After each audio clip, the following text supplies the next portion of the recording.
Hey collectors, welcome back to the workshop. So, like many of you, I've had a chance to sit with the Stranger Things series finale. The dust has settled for me, the hype cycle has ended, and honestly, I've been left feeling fairly disappointed. Not just by the final episode, but by most of season 5, and to be truthful, a good stretch of season 4 as well. And before we go any further, I just want to make something clear. This isn't going to be a rant video. I've made a conscious decision with this channel that I want to create a space where we can celebrate and discuss the things that we love. And there are honestly thousands of artists, technicians, designers, performers who are pouring their hearts into these projects, and they deserve better than drive-by hate. So I even hesitated whether or not I wanted to make this video. But as I started reading reactions online, something became clear to me. I'm not alone. A lot of people have felt that something essential was lost in this journey leading to season 5. And that raised a question for me. How do you talk honestly about disappointment in something this big without turning it into some kind of rant? And after some thought, the answer became pretty simple for me. Instead of focusing on what the show became, I want to write a love letter of sorts to what it was. I want to talk about the incredible first season of the show. And by doing that, I'd like to highlight 5 things that it did exceptionally well, how they made it feel so magical, and maybe, just maybe, point to what slipped through the cracks as the show became bigger. This is about appreciation. This is about memory. This is about honoring a self-contained story that works beautifully all on its own. Let's dive in.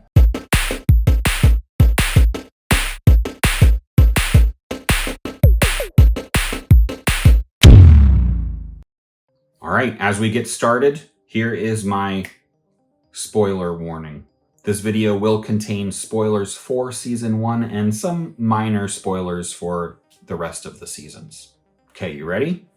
Let's go. One of the greatest strengths of season 1 is how deeply it believed in intimate character moments. I really want to talk about Will and Jonathan as an example. Will's disappearance is the inciting incident of the entire show. But what is it that keeps him fighting? What gives him agency even while trapped in the Upside Down? It's his emotional bonds, especially with his friends, with his mother, but also with his brother. And Jonathan in season 1 isn't simply just searching for Will out of obligation or because the plot tells him to. He knows him personally. He understands Will. He believes in him. And that connection became literal throughout the first 8 episodes. This idea that Will can communicate through light, through music, through memory. These aren't just science fiction writing mechanics at play. It's emotional logic. Love and connection become the literal lifelines that they're holding on to. And importantly, these moments are quiet. Jonathan and Will are given breathing room to exist as people. We see their insecurities, their gentleness, their isolation. And we see how those qualities become strengths when shared with one another. The show trusts stillness. It lets characters sit with each other. Compare that to the final season, where Will reveals his deepest secret in a room full of every single character all at once. It's not that the moment is wrong per se, but it lacks intimacy. The emotional impact is diluted because it's no longer a shared moment. It's announced. Season 1 understood something fundamental.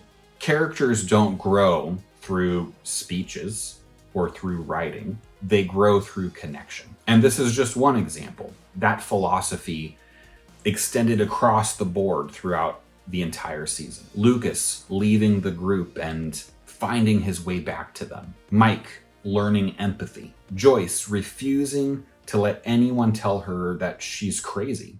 And Hopper learning to forgive himself. Every character arc was personal before it was plot driven.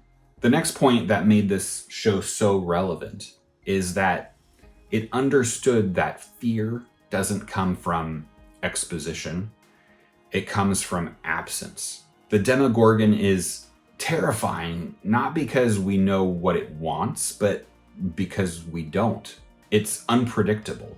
It's sudden. It feels closer to the shark from Jaws than any other traditional monster. You don't know when it will appear. You don't know who's safe. And crucially, nobody is protective by narrative importance. There's no grand mythology, no lore dumping, no puppet masters, no speeches about destiny. The Demogorgon simply feels like an unnatural collision between science and horror. A mistake that slipped through reality's cracks. Later seasons introduce layers of control and hierarchy of villains behind villains, but season 1 didn't need any of that. The threat wasn't personal, it was indifferent, and that made it terrifying.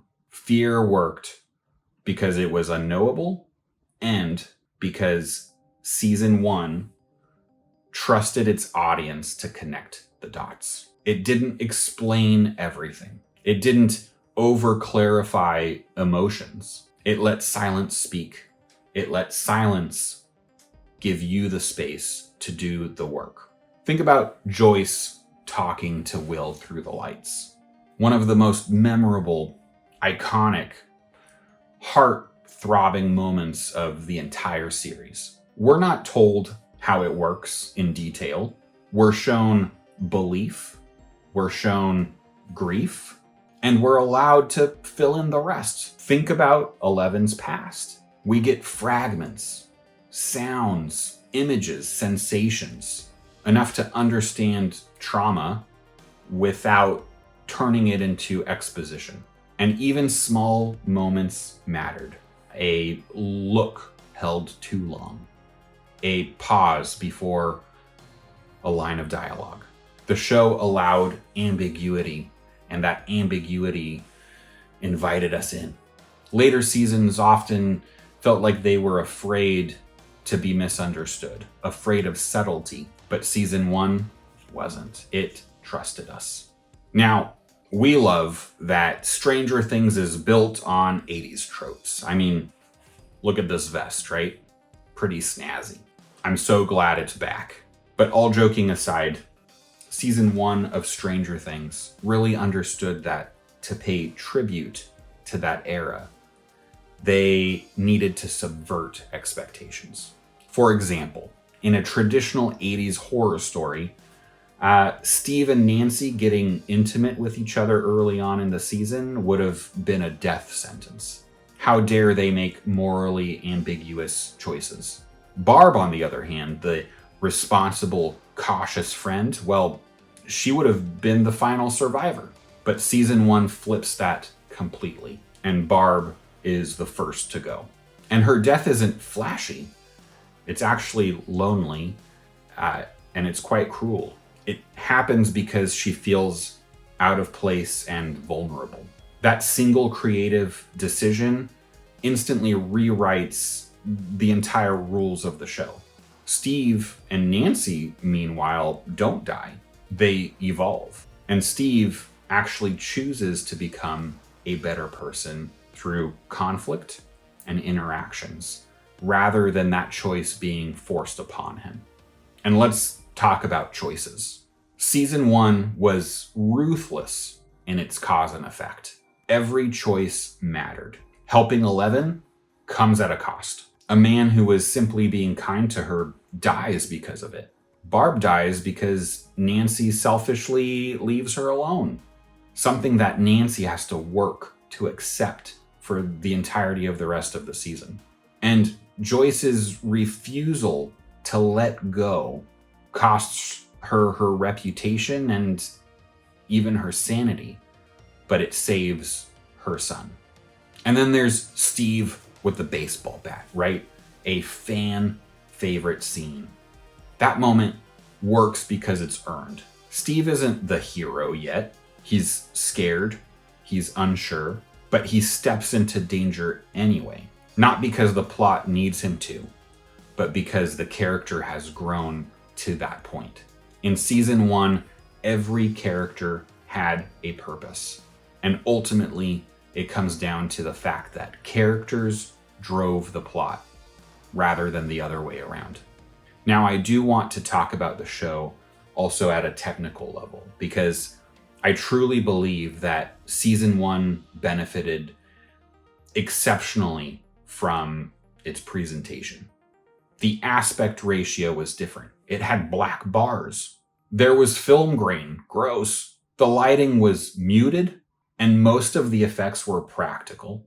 To a modern audience, all of that might sound unacceptable.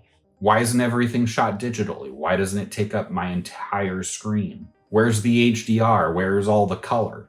I actually believe that all of that made the show more grounded in a sense of reality that made everything more relatable.